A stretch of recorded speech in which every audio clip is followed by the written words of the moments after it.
in-person ground school, virtual live ground school, or self-study ground school? Which of these is going to give you the most bang for your buck during the pandemic and maybe even after the pandemic? Let's find out.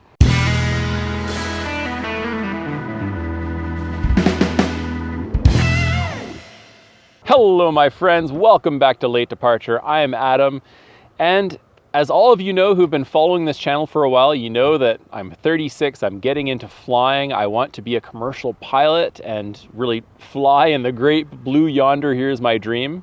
And if you look at all the videos here, you probably also can maybe get the sense that I'm a very careful consumer. I really like to research all of my choices before I do something. I'm sort of what we call in gaming a min-maxer. I'm someone who tries to get the maximum value in every single system. I try to make sure that whatever choice I make is the absolute best choice I possibly can. And so for today, I want to tell you a little bit about my research with ground schools.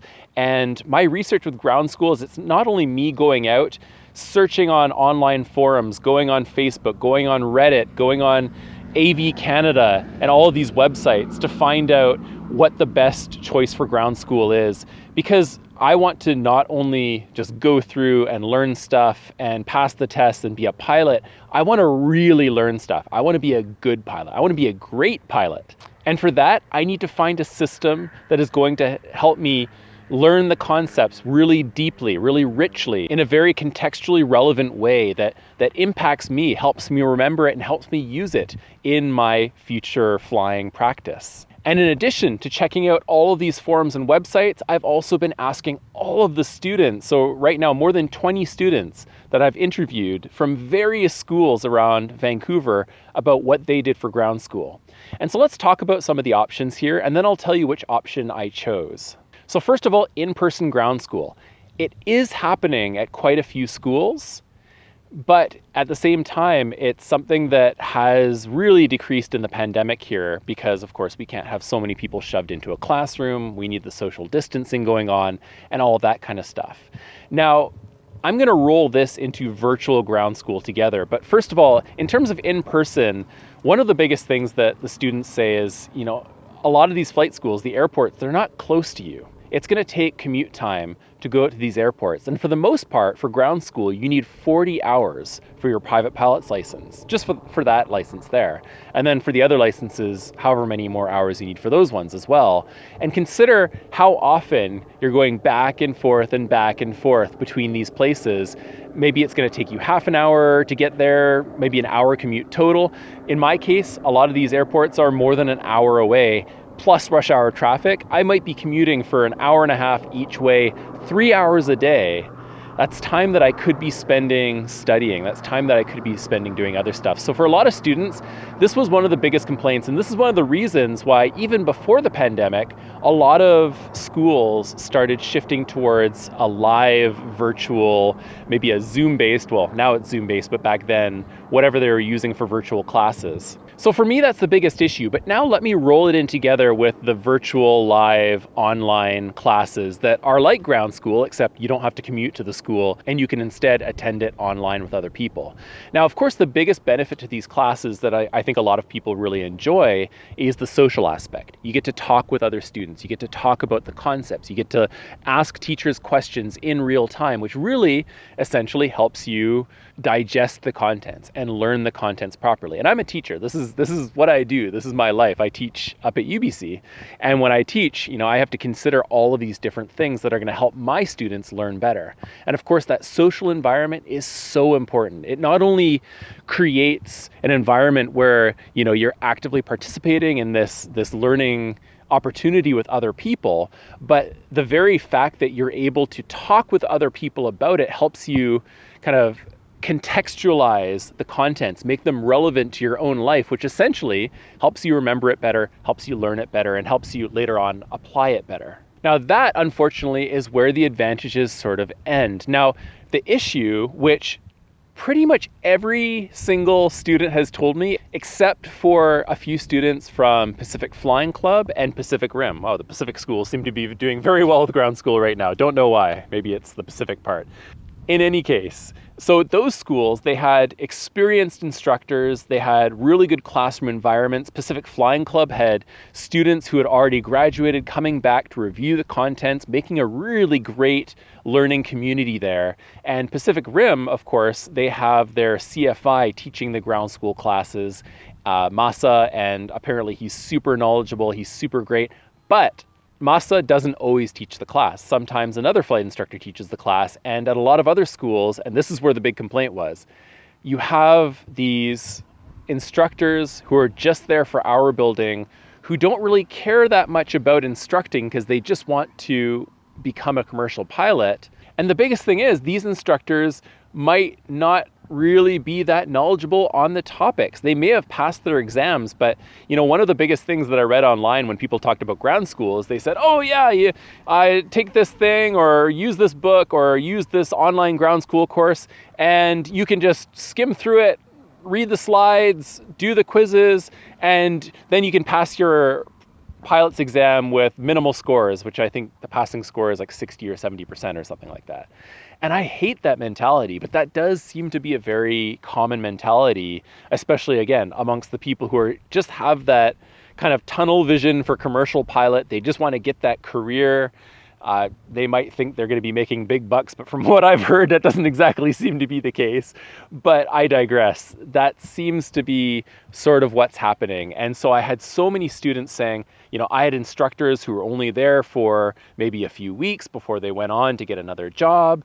But the biggest thing was, you had instructors there who weren't preparing the content. So, when I teach a class, I make sure that I know what I'm teaching about very in depth before I teach the class. But unfortunately, it seems that a lot of, you get young flight instructors, and I'm not going to generalize here and say that all young flight instructors are irresponsible or something, because I know a lot of young flight instructors who really, really passionate about their jobs, who really know their stuff. But unfortunately, there are also the young, impulsive instructors who don't really take the time to learn their craft. And so a lot of the students were saying, they would ask questions in the live virtual ground school or in the in-person ground school, and the instructors would be like, well, I don't know that either. Don't worry about it. Or, yeah, I'm not really sure about that. You can find that out on your own. I don't really like that approach. And if I'm a teacher, this is another thing. Because teachers aren't going to know everything, right? Let's be honest.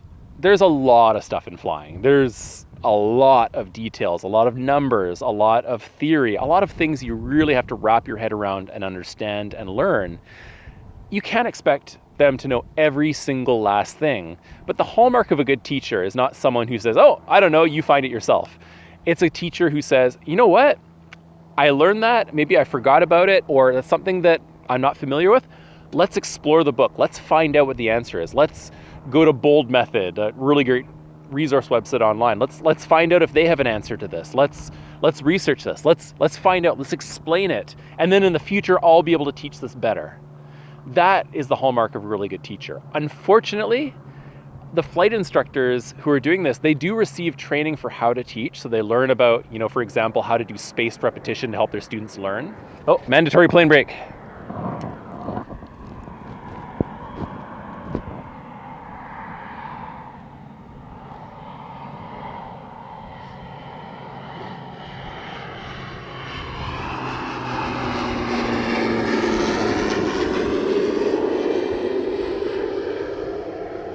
But the truth of the matter is it takes years to learn how to be a good teacher. Teaching itself is a very, very difficult art to master. As you know, just to get a teaching degree, it takes 4 years of learning like all the theory and learning how to learn and all that kind of stuff. I myself have multiple postgraduate degrees. It's just something that does take a lot of time, and it does mean that the teacher, someone who's teaching it, it helps if they like to teach. That's a big part of it. But it also helps if they learn really in depth how to teach and be a patient teacher. But that's not something you're going to find. And I would venture to say that probably the majority of the flight instructors who are teaching those ground school classes, A, don't have that teaching knowledge, and B, maybe just don't have the passion for teaching. and maybe even C, themselves just don't have enough knowledge yet because they themselves just went through the very bare minimums in their private pilot's license and their commercial licenses just to pass the tests. And that bare minimum knowledge, it's not going to help you in the long run to be a safe pilot, but it's also definitely not going to help if you're going to teach others about being a pilot. So this is why a lot of the students, well, almost all the students except for that small handful, highly recommended doing online self-study ground school. And now with the pandemic, even most of the schools are recommending this.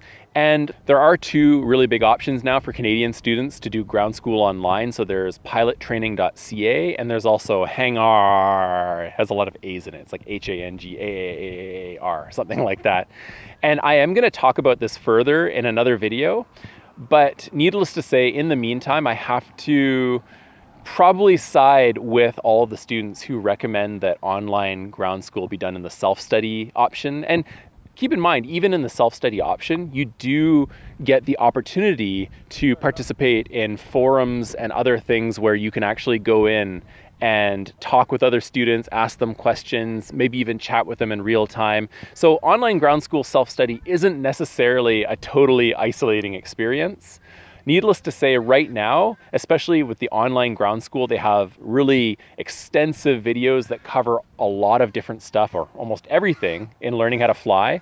A lot of them have great detail, great learning aids, built-in quizzes that are constantly updated, contents that are constantly updated.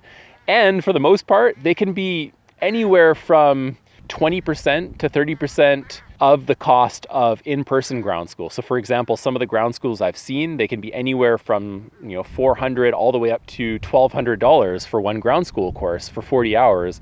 While the online options, I think right now, Hangar is around $250 and pilottraining.ca is about $275 or something like that. So you're definitely going to be saving a lot of money in addition to getting a lot more value and a lot more in-depth instruction that, your in-person ground school teacher might just gloss over.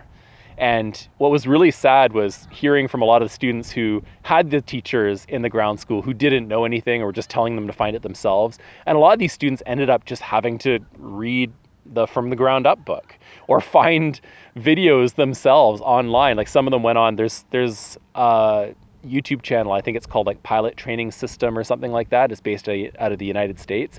And they were using that because they weren't learning anything in their ground school classes, which is really unfortunate, especially unfortunate since that's an American system and Americans have slightly different rules about things like airspace and certain operations than we do up here in Canada. So in conclusion, I have to say I would really highly recommend people, not only during the pandemic here, but it looks like even after the pandemic, just in terms of, again, having that non-expert as a flight instructor having that non-expert flight instructor teaching those ground school classes, or the people who just don't know how to teaching ground school classes.